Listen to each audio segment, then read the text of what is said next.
Although severe iodine deficiency was eliminated in the United States nearly a century ago after the introduction of iodized salt, iodine intake has declined in recent decades. Public health efforts to limit salt intake to decrease cardiovascular risk, in conjunction with increasing use of non-iodized salt, may in part be to blame. Now, not adding salt to food is a good thing, as sodium is considered the second leading dietary killer in the world, second only to not eating enough fruit.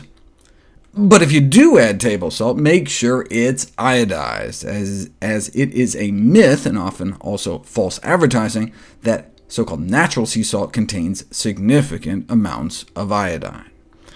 Fruits and vegetables provide iodine, but the amounts can vary depending on where it's grown, how much iodine is in the soil.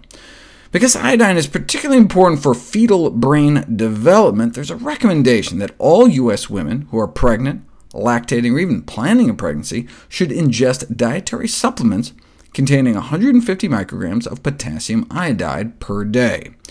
Is there evidence that they're not getting enough now? Well, we'd like to see urine levels in pregnant women over 150, but in the U.S., pregnant women only average about 125. For example, a recent survey in New York City showed only about half of pregnant women were making the cut. Don't most women take prenatal vitamins, though? Only about half of prenatal multivitamins contain any iodine at all.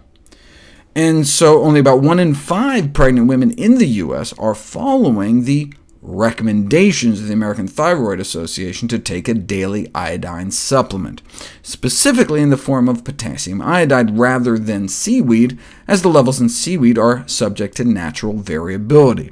Though the iodine content was as much as 90% off in some of the potassium iodide prenatal supplements, the kelp supplements varied even wider, off by as much as 170%.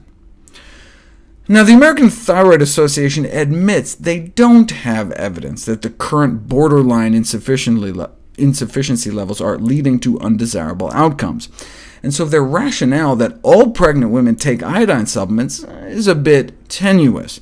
But until such data is available, they figure, better safe than sorry.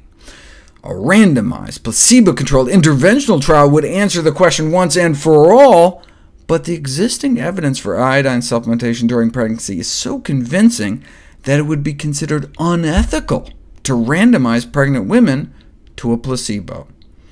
And so when it comes to sufficient iodine intake during pregnancy, I'd recommend just do it.